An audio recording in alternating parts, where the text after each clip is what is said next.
አዲስ አይደለም ለተመልካቾቻችን ከዚህ በዚህ በኤርትራ ቴሌቪዥን ጣቢያ ቀርበ ነበር።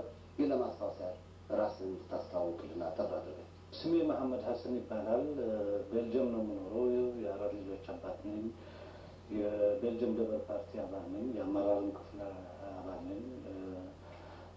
ኢቱድ ማርክሲስት የሚባል የቲዮሪ ጆርናል አባል ከሚያወጡት አንዱ ነኝ። ጋዜጠኛ ነኝ። ቤልጅየም ውስጥም እሰራለሁ። እዛ ነው። አሁን ከ6 ወር በኋላ በድጋሚ ወደ ኤርትራ የመጣበትን ዋና ዓላማ ትገልጽልኝ። በመጀመሪያ ጊዜ ስመጣ የነበረኝ ወይም ደግሞ ስሰማው የነበረ ምንም እንኳ ብዙ ስለ ኤርትራ ያነባለው አብዛኛው የምዕራቡ ጋዜጦች የሚጽፉት አሉባልታና ውሸት መሆኑንም አውቅ ነበር። ግን በነፍስ ወከፍ እዚህ መጥቼ ማየቱ አስፈላጊ ስለሆነ ከብራስልስ ተነስቼ አስመራ መጥቻለሁ። ወደ 20 ቀን እዚህ ቁጭ ብያለሁ። ተዘዋውሬ አይቻለሁ። ልማቶች ከተለያዩ ባለስልጣኖች ጋር ተገናኝቼ ተነጋግሬያለሁ። ፕሬዝዳንቱን ኢንተርቪው አድርጌያለሁ። ዋና ዓላማዬ በዛን ጊዜ ማየት ነበር። ግን እዚህ ካየሁ በኋላ የኤርትራ ሕዝብ ትግል እንደገና ነፃ ከወጣ በኋላ የኢኮኖሚው፣ የሶሻል፣ የሙሉ ትግል አርአያ መሆን ስለሚችል ለአፍሪካ ቀንድም ምሳሌ መሆን ይችላል ከሚል ግምት ስላለኝ አመለካከቴም ተራማጅ የሆነ ከውጭ ተጽዕኖ የራቀ የፖለቲካና የኢኮኖሚክ ስርዓት የሚያራምዱ ሀገሮችን ደጋፊ ሰው ነኝ። ከዚህ በፊትም በአሜሪካን ወረራ በኢራቅ ላይ ሲያደርግ እና ዴቪድ ፔስቴ አሁን የኛ ኤዲተር ኢን ቺፍ ሶሊዳር ጋዜጣችን መጽሐፍ ጽፈናል። በተለያዩ አረብ ኢስላሚክ ሀገሮችም ያሉትን ችግሮች ብዙ በርካታ የሆኑ አርቲክሎች ጽፌያለሁ። አሁንም በቅርብ ጊዜ ፕሮብሌም ኦፍ ሙስሊም ወርልድ የሚል መጽሐፍ እናወጣለን። በሁለተኛው ልመጣ የተገደድኩበት ምክንያት ከተመለስኩ በኋላ ከኤርትራ ጋር ሶሊዳር ለመሆን በአይኔም ያየሁትን በነፍስ ወከፍ እዚህ ያየሁትን ለጓደኞቼ በተለይ ደግሞ ለታወቀው ጆርናሊስት ሚሼል ኮሎ በደንብ ካስረዳሁት በኋላ ብዙ ከተወያየን በኋላ ሚሼል ኮሎ ኢንቨስቲጌሽን አክሽን የሚባል ድርጅት አለው። ድርጅቱም ይሄን አሉባልታና ውሸት የሆነውን የምዕራቡን ፕሮፓጋንዳ የሚያንጻርር ያሉትን የምዕራቡ ፕሮፓጋንዳ ለራሳቸው ጥቅም ብቻ ላይ የተመሰረተ ስለሆነ አብዛኛው የአውሮፓውያን ክፍል ወዛደሩን፣ ላባደሩን፣ ምሁሩን ምኑን ኢንፎርሜሽን የሚሰጥበት ወይም አብረን የምንሰጥበት ሁኔታ ስለሆነ ይህንን ካመነ በኋላ ክሩውን ይዤ እኔ እና 2 ሌሎች 2 ጆርናሊስቶች እና ፊልም ሲኒያስት አስመራ መጣን። ተዘዋውረን ብዙ አየን። ፊልምም ሰርተናል። ፊልሙን አጠናቀናል። ሌሎቹ አሁን ዛሬ 2 ቀን ወደ ብራስልስ ተመልሰዋል። ኤርትራ ምን ትመስላለች እውነተኛ ባህሪዋን ለዓለም ሕዝብ ለማሳየት ፊልም አዘጋጅተናል። ኤርትራ ምን ትመስላለች ስለ ኤርትራስ የሚነገረው እውነት ነው ወይ ነው። እኛ ጆርናሊስት እንደመሆናችን መጠንና ጸሐፊዎች እንደመሆናችን መጠን 5ቱ የፕሮፓጋንዳ ካራክተሮች ኤርትራ ላይ በደንብ ተለጥፈዋል። ለምንድን ነው ኤርትራ አይዞሌት ማድረግ የሚፈለገው? ለምንድን ነው የኤርትራንና የኤርትራ መንግስትን ስም ለማቋሸሽ እና ለማዋዳደቅ የሚጥሩበት ምክንያት? በተለይ ለእኔ ደግሞ ሀገሬ ኢትዮጵያ ወያኔ ወይም አሁን ደግሞ ወያኔ የለም የመለስና የያዘች መንግስት ኢትዮጵያን ምን ያህል ደረጃና የረሃብና የመከራ የኮንሰንትሬሽን ካምፕ ሀገር ያደረጋት ለምዕራቦች በሩን እንደ ልብ ከፍቶ የሚያስበዘብዝባት ሀብቷን በቀላሉ የሚበዘበዝበት ልጆቿ የሚሸጡባት ሀገር ሴት ልጆቿ እና ዛሬ ገረዶች ሆነው በየአረብ ሀገሩ የሚሳቀቁበት በሰቆቃ የሚኖሩበት ሀገር ድህነቱ ቁጥር ስፍር የሌለው ሕዝብ ችግር ላይ ያለች ሀገር እና ለችግር ላይ የጣላት ስርዓት መሆኑን እየተገነዘቡ አይጽፉም። ከጻፉ ዳርዳሩ ላይ ሌባ የሚጣላው ለመስረቅ እስማማል ክፍፍሉ ላይ ነው የሚጣላው።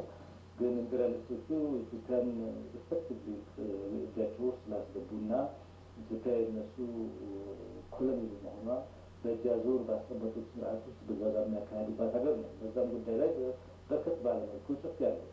እንግዲህ ከኤርትራ ጋር ላነጻጽረው የፈለግኩት ምንድን ነው? አንደኛ ኤርትራ ጎረቤት ሀገር ነች። ሁለተኛ የኔም አመለካከት ሰፊው የአፍሪካ ቀንድ ህዝቦች በሰላም በመደጋገፍ እና አብሮ በመስራት ላይ ባላቸው ሀብት በቀላሉ የህዝባቸውን ችግር ሊፈቱ እንደሚችሉ ስለማምን ነው። ምንም እንኳ ህዝቦቻችን ድሀ ቢሆኑ ሀገሮቻችን ሀብታሞች ናቸው። የምኖርበት ሀገር ድሀ ሀገር ነው፣ ህዝቡ ግን ሀብታም ነው። 36,000 ሚሊዮኔር የሚኖርበት ሀገር ነው። 166,000 የሚኖር ሀገር ነው። ሀብቱ ከሰራተኛው መደብ የተዘረፈ፣ ከውጭ የተዘረፈ፣ በእጅ አዙር ከሌላ ሀገሮች የተዘረፈ ሀብት ነው እና ይህንን በማየት ኤርትራ ሁኔታዋ ምን ይመስላል ከሚለው መጀመሪያ ጊዜ እንደመጣሁ ቅድም እንደገለጽኩልህ ወስጄ ካየሁ በኋላ ይህንን ፊልሙ ኤርትራ ምን ትመስላለች በሚለው ለዓለም ህዝብ ለማቅረብ እንፈልጋለን። ፊልሙ በ6 ቋንቋ ይወጣል። በፈረንሳይኛ፣ በእንግሊዝኛ፣ በደች፣ በጀርመን፣ በስፓኒሽ እና በፖርቱጊዝ ቋንቋ ይወጣል። ዓላማው ፊልሙ ሲወጣ በአፍሪካን ፊልም ፌስቲቫል ፓስታኮ ውስጥ ለማሳየት ጥረት አድርገናል፣ እናሳየዋለን። ከዛም በተራማጆች ፊልም ኮንፈረንስ ላይም የፊልም ፌስቲቫል ኩባ ላይ እዛ ላይም አስመዝግበነዋል። ከዛም አልፎ ተርፎ የላቲን አሜሪካን ፊልም ፌስቲቫል ላይም ተመዝግበዋል። በዚህ መሰረት ኤርትራ ምን ትመስላለች፣ ማነች፣ ማነው አመራሯ፣ ምንድነው አመለካከታቸው፣ በዝርዝር በዚህ ጉዳይ ላይ ከነልማቱ አስቀምጠን ለማሳወቅና ለኤርትራ ህዝብ እና ለኤርትራ መንግስት ሶሊዳሪቲ የሚፈጥርበት ሁኔታ ማሰብና ያመጣሁት። እሺ ጋዜጠኛ መሐመድ ሀሰን፣ ያው እንዳልከው ኤርትራን በተመለከተ የሚወጣው ፊልም ለእይታ ይበቃል። እስኪ ከዛ በፊት መጣ ነበረ የዛሬ 6 ወር እንኳን ብንወስድ አሁን ከ6 ወር በኋላ ስትመለስ እንዴት አገኘው? የተመለከትከው ነገር ከበፊቱ ጋር በማነጻጸር። በመጀመሪያ ደረጃ የኤርትራ ህዝብ በኢትዮጵያ የተለያዩ ስርዓቶች ብዙ በደል የደረሰበት ነው።